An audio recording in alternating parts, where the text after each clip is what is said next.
I was 33 years old when my parents decided that my twins and I were no longer their family. Even now, saying those words out loud feels unreal. Most people think abandonment happens in a dramatic moment, a screaming fight, a slammed door, a final goodbye. But for me, it happened on a rainy Tuesday afternoon when my mother looked at my 2-year-old twins, Emma and Ethan, and said something I will never forget. "We can't keep helping you anymore. You're on your own." Before I continue, I want to ask you something. What country are you watching from? Let me know in the comments below. And if stories about betrayal, justice, and second chances inspire you, don't forget to like this video, share it with someone who needs to hear it, and subscribe to the channel for more powerful stories. At first, I thought she was joking. My husband had died 8 months earlier in a construction accident. One phone call had destroyed the life we had spent years building together. Overnight, I became a widow, a single mother, and the only provider for 2 toddlers who still cried for their dad every night. I wasn't asking my parents for money. I wasn't asking them to raise my children. I was asking for a little support while I worked 2 jobs and tried to survive. Instead, they gave me a speech about responsibility. My father sat silently in his recliner, while my mother explained how my problems weren't theirs. She said they deserved to enjoy retirement. She said I needed to figure things out. Then she walked to the front door and held it open. For a few seconds, I just stood there. My daughter was holding my hand. My son was asleep in my arms, and my own mother was waiting for me to leave. That was the day I learned a painful truth. Some strangers will show you more kindness than your own family. The following months were brutal. I worked mornings at a grocery store and nights cleaning office buildings. I barely slept. There were nights when I sat on the bathroom floor after putting the twins to bed and cried so hard I couldn't breathe. The bills kept coming. The exhaustion kept growing. And my parents never called. Not once. No birthday cards. No holiday invitations. Nothing. It was as if their daughter and grandchildren had disappeared. Then one evening, after one of the hardest days of my life, something happened that changed everything. A customer walked into the grocery store where I worked. At first, he looked like any other customer, but a single conversation with him would send my life in a direction I never could have imagined. And years later, it would lead to a moment where my parents would sit frozen in silence, watching me give away $100 million while realizing exactly what they had thrown away. The customer who changed my life didn't look rich. He wore faded jeans, an old baseball cap, and a worn leather jacket. If I had passed him on the street, I probably wouldn't have noticed him at all. But that evening, I accidentally dropped a carton of eggs while stocking shelves. The carton hit the floor and exploded. I closed my eyes and sighed. It had already been a terrible day. One of the twins had a fever. My landlord was asking about late rent, and I was running in less than 4 hours of sleep. Before I could grab a mop, the customer knelt down beside me. "Looks like we're both cleaning tonight," he said with a smile. For some reason, I laughed. It was the first genuine laugh I'd had in months. His name was Richard. Over the next few weeks, he became a regular customer. Every Tuesday and Thursday evening, he'd stop by the store. Sometimes we'd talk for only a minute. Sometimes longer. He never flirted, never acted strange. He simply listened. And after spending months feeling invisible, having someone actually listen felt like a gift. One night, he asked why I always looked exhausted. Normally, I avoided personal conversations, but something about him felt safe. So I told him the truth. I told him about losing my husband. I told him about raising twins alone. I told him about my parents turning their backs on us. By the time I finished, I felt embarrassed. I expected pity.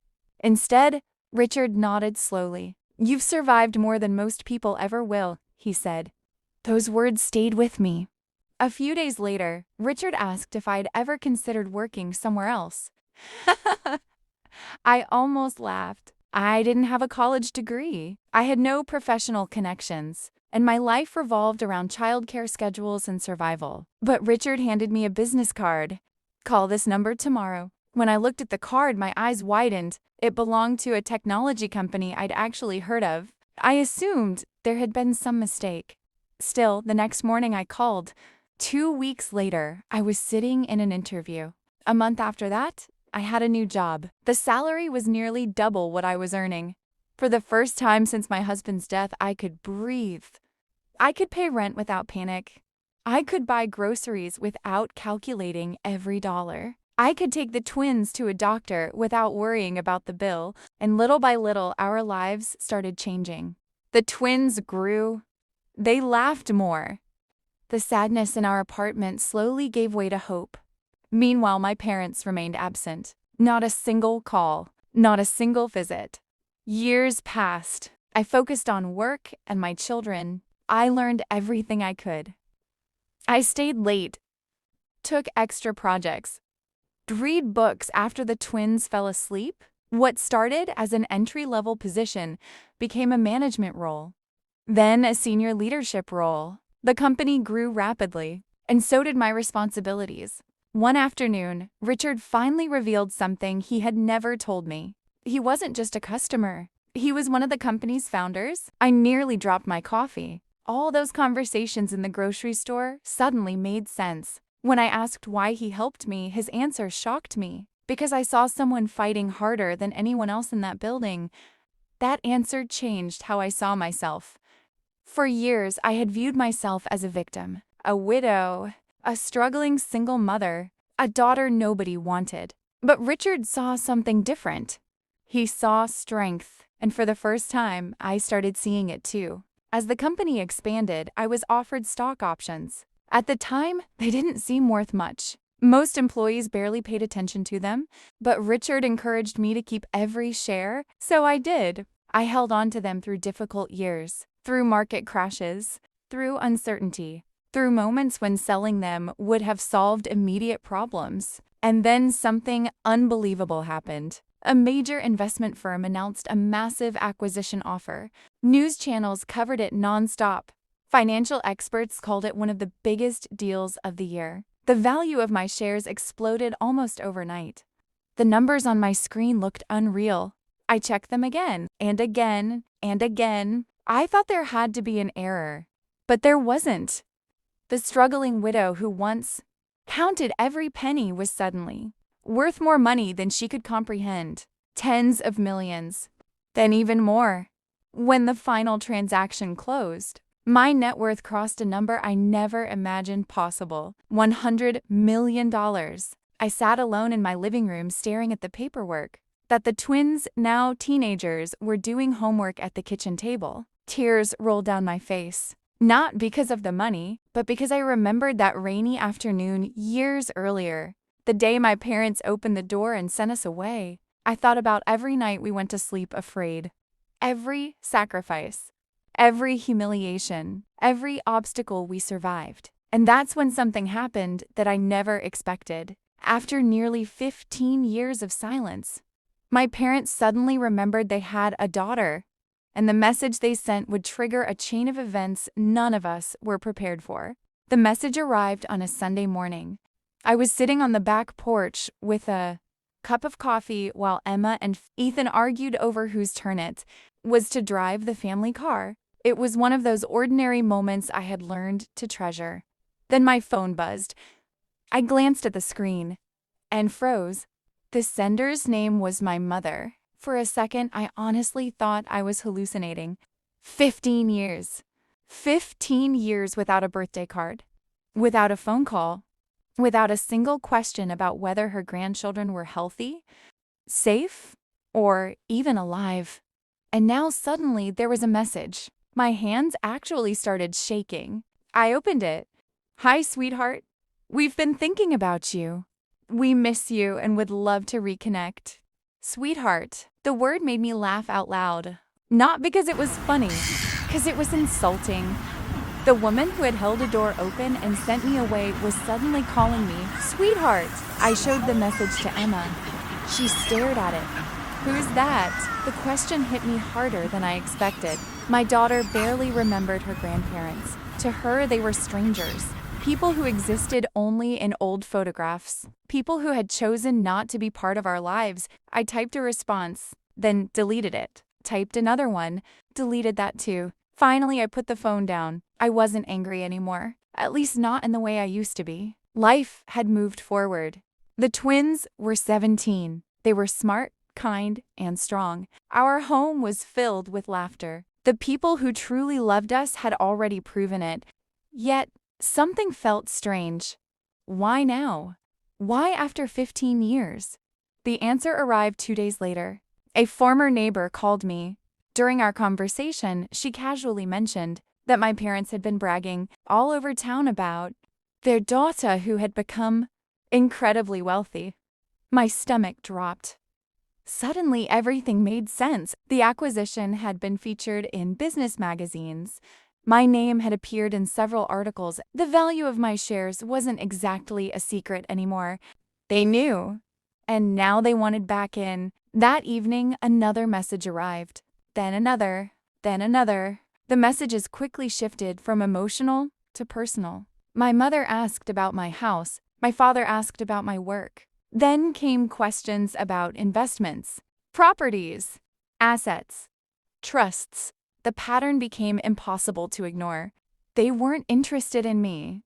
They were interested in my bank account. Emma noticed my expression while I was reading one of the messages.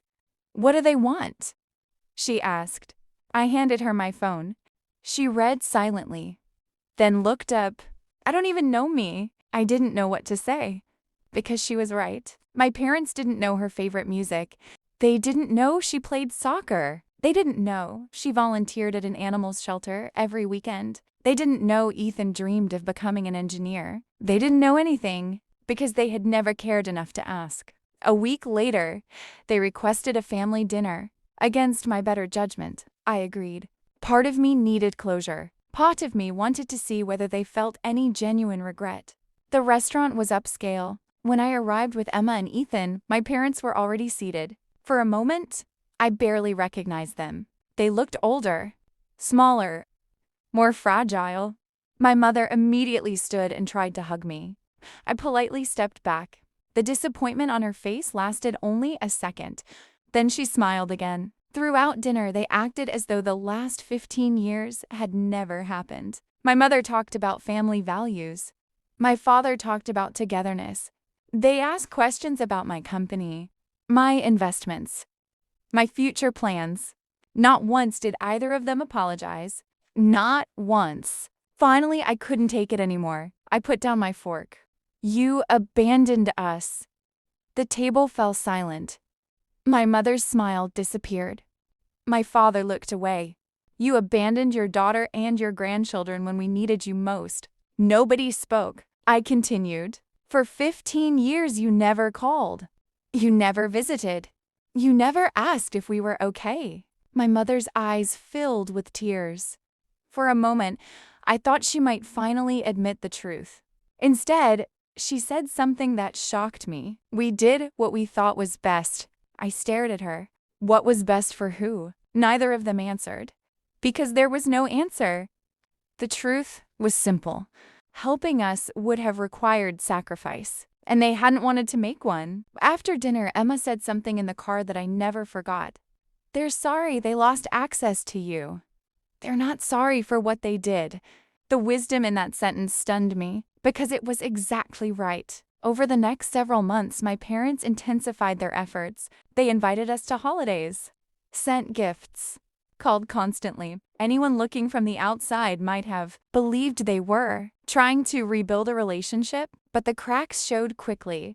One afternoon, my father asked whether I planned to include extended family members in my estate planning. Another time, my mother casually mentioned rising medical expenses. Then came the request. Small at first, a loan, help with repairs, a vacation.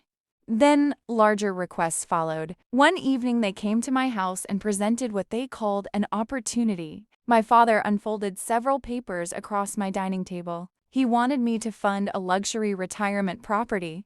The cost was enormous. As he explained the details, I looked at him and remembered something. I remembered standing outside their house in the rain with 2 toddlers. I remembered having nowhere to go. I remembered begging for a little understanding. Back then, they had told me I needed to solve my own problems. Now they wanted me to solve theirs. The irony was almost unbelievable. When I refused, their attitudes changed immediately. The warmth disappeared. The smiles faded. The guilt trips began. My mother accused me of being selfish. My father said family should support family. The words nearly made me laugh.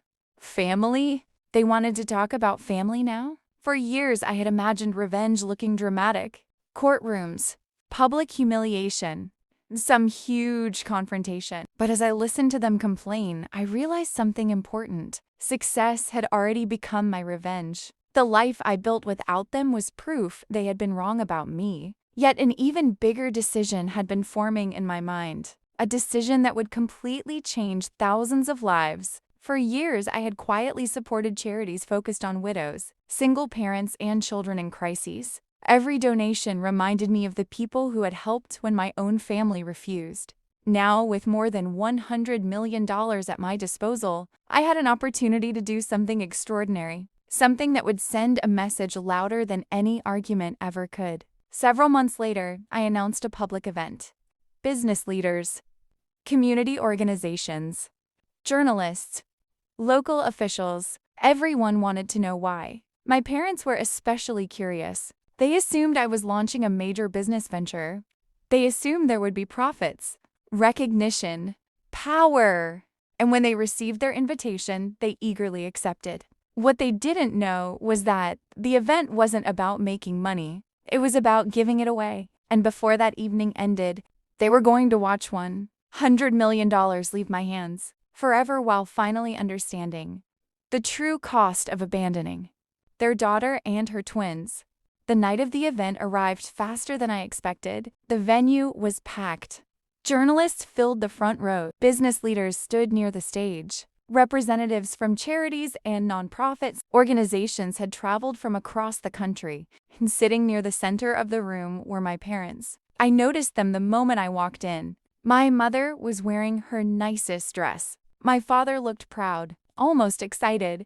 They kept smiling at people and introducing themselves as my parents, the same parents who hadn't wanted anything to do with me when I was a struggling widow with 2 toddlers. The irony wasn't lost on me. Backstage, Emma and Ethan stood beside me. They were adults now, strong, confident, compassionate adults. Everything I had fought for was standing right in front of me. Emma squeezed my hand. "You ready?" I smiled. More than ready. A few minutes later, my name was announced. The audience applauded as I stepped onto the stage. Bright lights filled the room. Hundreds of faces stared back at me. For a moment, I remembered that rainy afternoon 15 years earlier. The door, the rejection, the fear, the uncertainty. Then I looked at my children, and the fear disappeared. I walked to the podium. "Thank you all for being here tonight." The room became silent. I took a deep breath. Many years ago, I was a young widow raising twins alone. Several people nodded. Some already knew parts of my story, but not all of it. I lost my husband unexpectedly. I lost financial security, and shortly afterward, I lost something else. My voice became quieter. My family. The room remained completely silent. I could feel my parents shifting in their seats. I was told to figure things out on my own. I was told my problems belonged to me. Across the room, my mother lowered her eyes.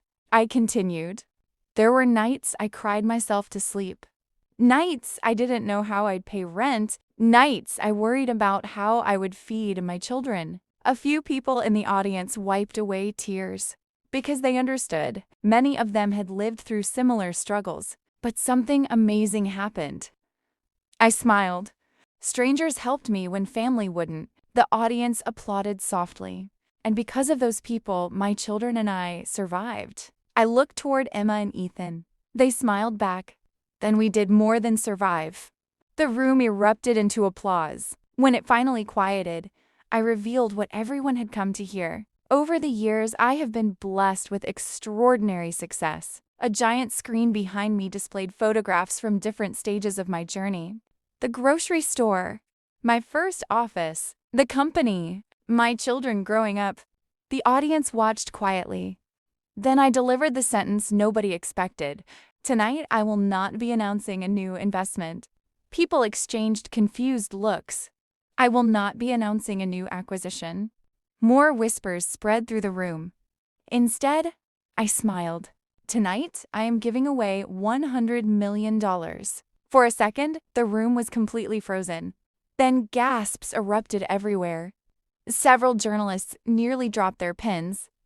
Others immediately reached for their phones. The audience looked stunned. I turned toward the giant screen. Logos of dozens of organizations appeared. Programs supporting single parents, housing initiatives, scholarships, child welfare organizations, widow support networks, food security programs, education foundations, organizations helping families during their darkest moments. Every cause represented a piece of my past. Every donation represented a struggle I had once faced myself. Tears filled my eyes. I know what it feels like to be abandoned. The room became silent again. I know what it feels like to wonder if anyone cares. I paused, and I never want another parent or child to feel completely alone. The applause started slowly, then grew louder, then louder. Soon, the entire room was standing. People cheered. Some cried openly. Others simply stared in disbelief. But while everyone else looked at the stage, I looked directly at my parents. And that's when I saw it. The realization, not pride, not happiness, not admiration, loss. Pure loss. For the first time, they understood what they had thrown away. Not the money. Me. The daughter they had abandoned. The grandchildren they had ignored. The family they had chosen to lose. After the presentation ended, dozens of people approached me. Some thanked me. Others shared their own stories. Several single mothers hugged me while crying. One woman told me my donation would help save hundreds of families from homelessness. Those words meant more than any amount of money ever could. Later that evening, my parents approached me. For a moment, none of us spoke. My mother's eyes were red. My father looked defeated. Finally, my mother whispered, "We're sorry." The words hung in the air. 15 years too late.